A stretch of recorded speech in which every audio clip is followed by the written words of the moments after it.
Aula 92, segundo bimestre, Economia e Meio Ambiente. Palavras escritas com L e R, C e C cedilha. Prova real da multiplicação e da divisão. A cidade, o município. Agricultura, pecuária, psicultura. Habilidade. Escrever corretamente palavras com L e R, C e C cedilha. Resolver situações problemas, percebendo a multiplicação como operação inversa da divisão. Compreender a divisão dos estados brasileiros. Destacar algumas atividades agrícolas, de pecuária e piscicultura de alguns municípios do Amazonas. Estamos mais uma vez juntos, hoje dando a aula, Todos, aliás, participando da aula de número 92, onde conta aí com a participação dos nossos professores presenciais, dos nossos alunos nas interatividades. Não fiquem com vergonha de estar apresentando aquilo que vocês produziram aí no momento, no decorrer da nossa aula, ok? Então é um momento importante que vocês estão aí demonstrando as atividades. Então solicitem a vez, fale com o professor que vocês querem participar, que vocês é que fazem a este momento ser importante, Porque toda a aula, o momento, eu pelo menos, o momento que eu mais considero importante e interessante é o momento da nossa interatividade, que é onde nós vamos ter esse retorno de tudo aquilo que nós estamos passando aí para os nossos alunos. Então vamos interagir, tá joia?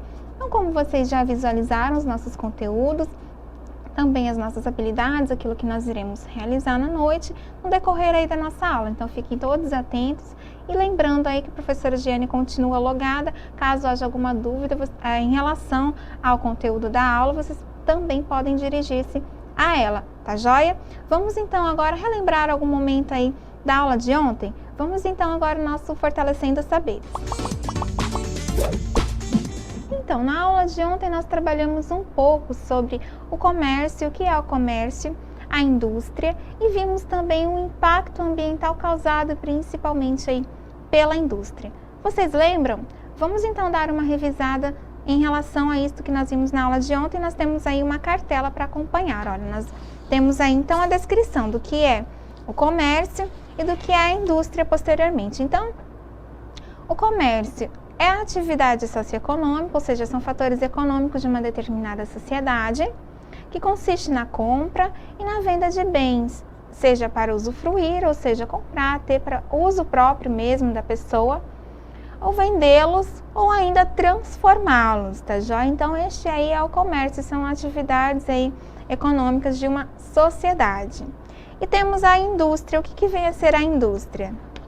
A indústria, ela é a atividade de extrair, ou seja, retirar matérias-primas da natureza e transformá-las em produtos de consumo. No caso, a matéria-prima nada mais é aí que aquele produto original da natureza mesmo, que pode ser de origem animal, vegetal, mineral e entre outros. E aí é retirado, extraído estes produtos, que é chamado de matéria-prima, e aí esses produtos serão transformados para o consumo, para a produção do consumo aí. Esta transformação é realizada aí pelas indústrias, tá joia? E aí nós vimos também um pouquinho do impacto ambiental causado pela indústria, porque para toda a fabricação, para toda essa transformação da matéria-prima, é necessário aí todo um trabalho, e este trabalho acaba por muitas vezes impactar e causar danos ao meio ambiente. Que danos são esses? Eles podem ser aí de três formas, A indústria vai estar prejudicando a natureza, prejudicando o ambiente com determinados poluentes, que nós vamos visualizar agora neste vídeo, impacto ambiental.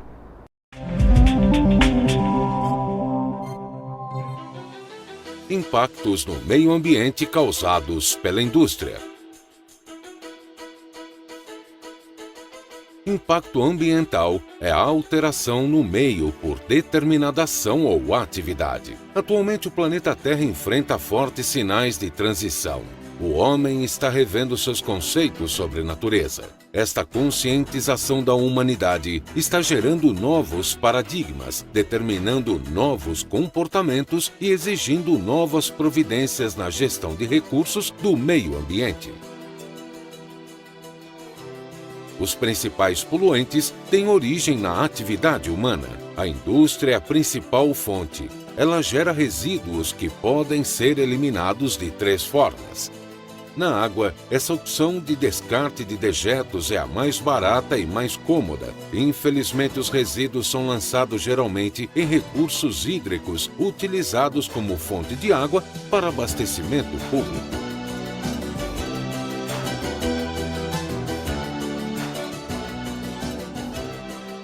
Na atmosfera, a eliminação de poluentes dessa forma só é possível quando os resíduos estão no estado gasoso.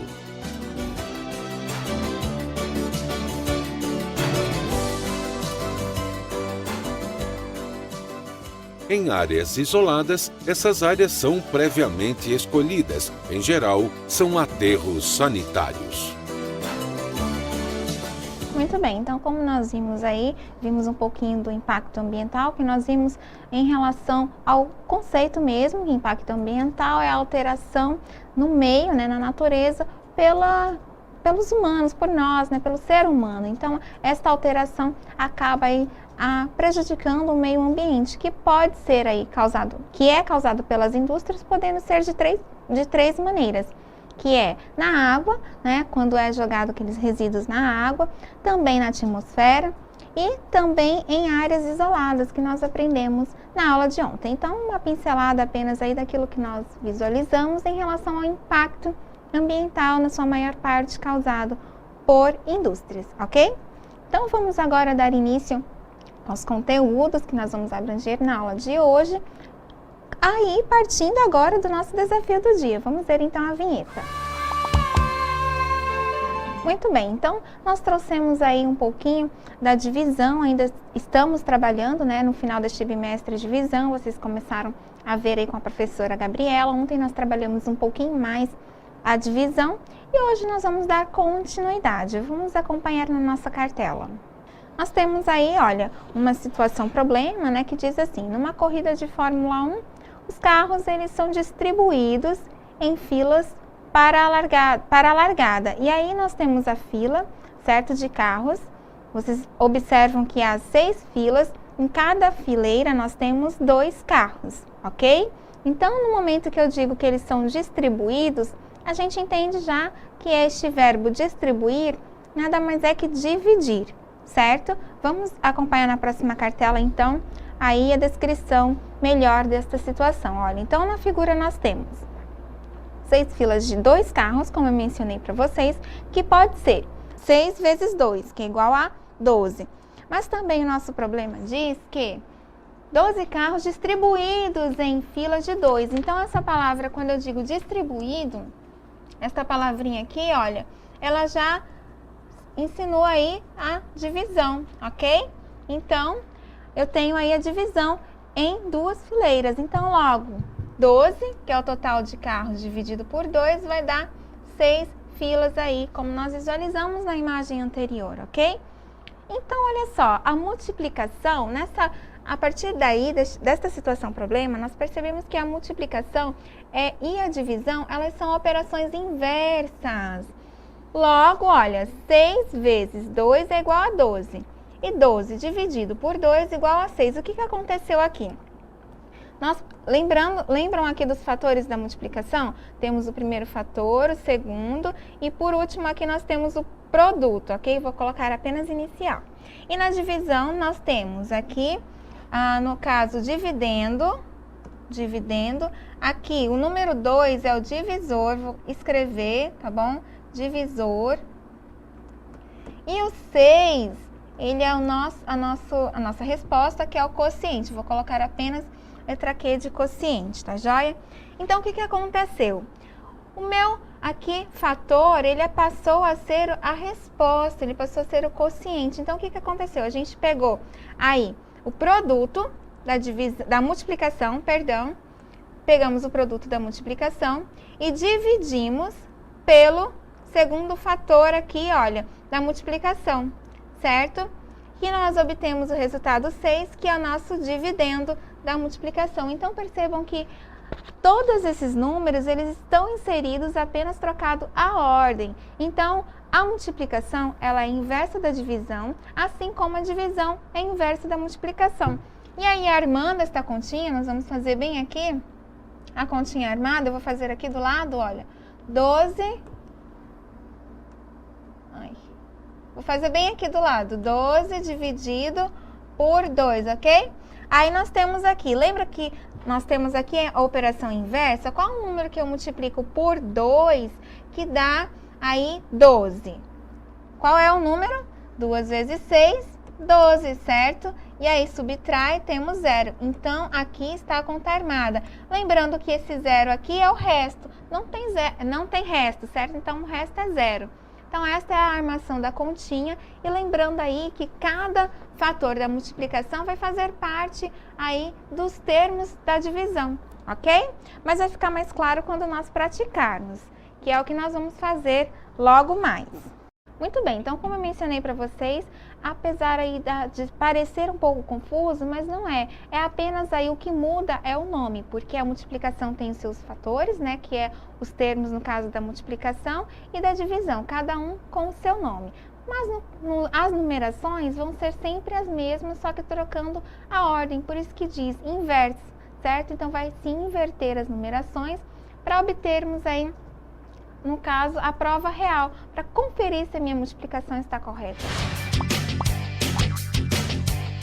Então, nós vamos dar continuidade agora, trabalhando um pouquinho aí sobre a prova real, que nada mais é que a operação inversa. A operação inversa da soma, da adição, nós já vimos que é a subtração. Assim como a operação inversa da subtração é a adição. E agora nós estamos vendo a multiplicação e a divisão. A operação inversa da multiplicação é a divisão. E a operação inversa da divisão é a multiplicação. E para que serve aí para estar realizando esta operação inversa? Esta operação inversa vai me ajudar a conferir se a conta que eu realizei está correta, ok? Então, a minha resposta tem que estar inserida dentro de uma das numerações da operação inversa. Vai ficar mais fácil quando nós visualizarmos e formos praticar. Então, vamos ver agora a nossa cartela. Então, nós vamos começar aí trabalhando com a prova real da multiplicação, ok? Que é conferir se a conta está de fato correta. Para a prova real é necessário saber qual é a operação inversa. Logo, a operação inversa da multiplicação, qual é? É a divisão. E para chegar à prova real da multiplicação, é preciso dividir o resultado da multiplicação, ou seja, o produto, né? Caso trabalhando aí os fatores, os termos da multiplicação. Então, nós temos o resultado, que é o produto da multiplicação, por qualquer uma de suas parcelas. E aí, nós vamos obter a outra parcela. Lembrando que a multiplicação, nós temos a parcela de número 1, a segunda parcela, e temos o produto, que é a resposta. Então, para mim ter no caso, a prova real da divisão, eu vou pegar o resultado da multiplicação e multiplicar por qualquer uma das parcelas aí, nós vamos obter a outra parcela.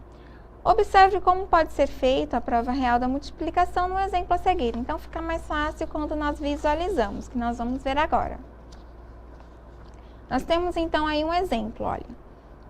2 vezes 5, que a resposta é 10. Para mim conferir se esta resposta, né, se está correta este meu produto, o que eu fiz? A flechinha está indicando lá em cima, olha, eu vou fazer a divisão. Eu peguei o produto da multiplicação, que é a resposta, que é 10, e dividi por um dos fatores da multiplicação. Eu iniciei dividindo aí pelo 5, que é um dos fatores. O 2 é o primeiro fator e o 5 é o segundo. Então, eu dividi por 5. E aí, qual o número que eu multiplico por 5 que dá 10 ou aproximadamente? É 2. 2 vezes 5 é 10. E aí nós subtraímos o 10 e temos o 0. Percebam que o 2, que é a minha resposta, ele faz parte da multiplicação. Ou seja, é um dos fatores da multiplicação de 2 vezes 5. Ok? Ou eu posso fazer agora ao contrário. Pegar o produto, que é o 10, a resposta da multiplicação, e dividir, pelo primeiro fator aí da multiplicação, que é o 2. nós vamos obter a resposta da outra parcela da multiplicação, que é 5. 2 vezes 5 é 10, nós subtraímos e temos a resposta 0. Então, para realizar esta prova real, basta eu pegar sempre o produto da multiplicação, que é a resposta, e dividir por um dos fatores. Qualquer um dos fatores que eu dividir, eu vou ter como resposta o segundo fator não dividido, ok? Utilizando a divisão, podemos então verificar se a multiplicação está correta. Vamos agora visualizar a prova real da divisão. Se a divisão é a operação inversa da multiplicação, então a multiplicação é a operação inversa da divisão. Para tirar a prova real da divisão, é necessário, olha lá, o que nós vamos fazer? Nós vamos multiplicar o quociente, que é a resposta da divisão, pelo divisor, que é aquele número que vem após a barrinha, o dividido por, tá? E o produto obtido, ou seja, a resposta lá da multiplicação deve ser igual ao dividendo, que é o número pelo qual eu vou dividir, ok? Então, nós vamos observar a figura, a imagem, né, aliás, da conta para ficar melhor de entendermos. Vamos visualizar. Nós temos aí um exemplo, 15 dividido por 5. Esta barra, né, em formato de um L, mais ou menos, indica o símbolo de divisão, dividido por. E aí nós temos a resposta que é 3, certo? 3 vezes 5 é 15, então subtraio 15 e sobra nada, né? O meu resto é 0. Então, vamos conferir se a conta está correta? Seguindo a flechinha aí vermelha, olha, nós fizemos exatamente como indicado. Nós pegamos aí o quociente, que é 3, certo? O quociente lá da divisão, que é 3, virou um dos fatores na multiplicação. E multiplicamos pelo divisor, que é o que vem depois aí desta barrinha, que é o 5. Nós vamos obter a resposta 15, que é sempre o dividendo. Então, sempre aí o produto da multiplicação tem que dar igual ao dividendo aí da divisão, para ver se realmente a resposta está correta. O mesmo aconteceu no segundo exemplo, 18 dividido por 2 igual a 9, porque 2 vezes 9 é 18, subtrai 18, não tem resto, né? Sobra 0. Então, pegamos lá o quociente e multiplicamos pelo divisor. Obtemos o resultado, o dividendo, que é o 18. Então, confere. Então, utilizando a multiplicação, nós podemos, então, corrigir o cálculo da divisão. Ok? Ficou claro? Então, é muito fácil, né? Basta aí trocar aí a ordem dos fatores, dos termos, né, da divisão, que são esses números, e nós vamos conseguir aí verificar se a minha conta está correta. Vamos então agora à prática, né? Fica melhor quando nós praticamos, aí vai surgindo as dúvidas e aí fica melhor porque nós vamos esclarecendo e vocês vão compreendendo melhor quando exercem a atividade. Então vamos lá ao nosso momento fazendo e aprendendo. Muito bem, então nós temos aí alguns problemas, uma situação, né, problema para vocês realizarem. Vamos visualizar. Nós temos a primeira situação, número 1, que diz: no trem do parque de diversões, cada vagão acomoda 7 pessoas. Se 5 vagões estão ocupados, quantas pessoas há no total? E se há 35 pessoas na fila, quantos vagões com 7 lugares em cada um serão ocupados? Então, percebam aí que é necessário ter a interpretação, ok? Lembrando que nós estamos trabalhando tanto a multiplicação quanto a divisão, porque ambas aí, uma é a inversa da outra, ok? Vamos para a próxima. Em um jantar, as pessoas estão acomodadas em mesas. Em cada mesa, há 3 pessoas. Se 9 mesas estão ocupadas, quantas pessoas estão sentadas às mesas? Se há 27 convidados, quantas mesas serão usadas? Então, esta é a atividade que vocês vão realizar, aí questão de número 1 e questão de número 2. Então, estejam realizando e daqui a pouquinho nós retornaremos. A sua aula continua no próximo vídeo.